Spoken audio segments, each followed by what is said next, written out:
Today, we're going to dive into a beautiful little story. It seems simple on the surface, but trust me, it holds a really powerful lesson about how we deal with those tough emotions we all feel. So let me ask you this. Have you ever been having just a terrible day, you're feeling sad or frustrated, and someone, probably with the best intentions, tells you to just smile, or maybe think happy thoughts? It happens all the time, right? But does it actually work? To get to the bottom of that, I want to tell you about a young girl named Maya, and this incredible lesson she learned about her own feelings. Okay, so our story starts with Maya, and she was feeling like she had her own personal storm cloud hanging right over her head. See, she was just deeply, deeply sad. Her best friend had just moved away, and her heart just felt heavy. She even described it as feeling like a little gray rain cloud was following her everywhere she went. So when she went to school, her friends, they tried to cheer her up. They told her all the usual things we hear. Hey, think happy thoughts. Don't be so sad. Come on, just smile. They just wanted their friend back. And Maya tried. She really did. She put on this big, forced smile, but instead of feeling better, that rain cloud inside her just felt like it got bigger and darker. Pretending to be happy when she was actually sad just made her feel even more alone.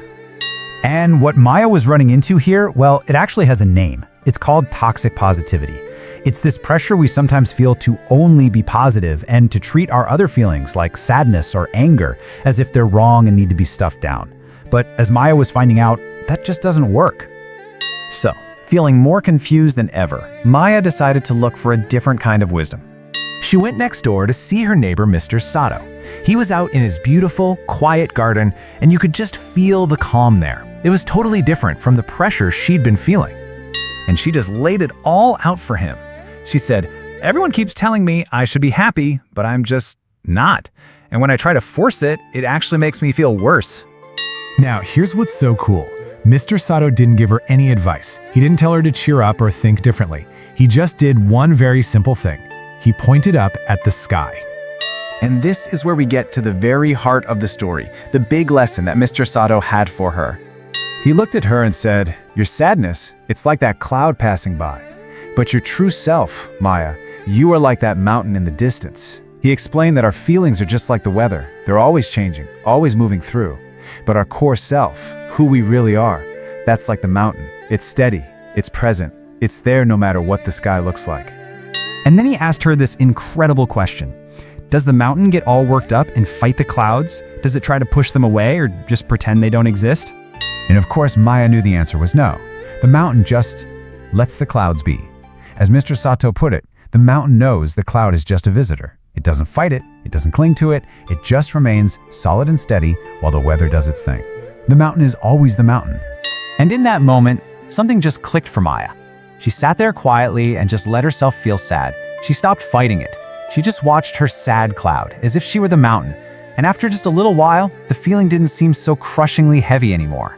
It was just a feeling, and like any cloud, it eventually started to shift. So this is a beautiful idea, right? But how can we actually use this in our own lives when we're feeling overwhelmed? Well, let's break it down into a really simple practice. The story gives us this simple 3-step Zen antidote for when we're dealing with that toxic positivity pressure. First, step 1. Don't fake it. You don't have to force a smile. It's just exhausting and it isn't real. Step 2. Just observe. Instead of fighting a feeling, just notice it. Acknowledge it's there without judging it. You can literally say to yourself, "Oh, a sad cloud is here," or "I see a little anger cloud passing through." And finally, step 3, be the mountain. Remember that you are that steady, solid presence underneath all the changing weather of your emotions. They're just passing by. You're the mountain. And this brings us to the real secret here, and it kind of goes against everything we're usually told about positive thinking. The goal isn't to get rid of all the bad feelings so you only have good ones. The real secret is to find that mountain inside yourself, that peaceful, strong, and steady place that can just be there, no matter what the weather is doing. The ability to simply be with what is, that is true peace. So I'll leave you with this to think about. Take a moment right now to just be the mountain. And notice, what clouds are passing through your sky today?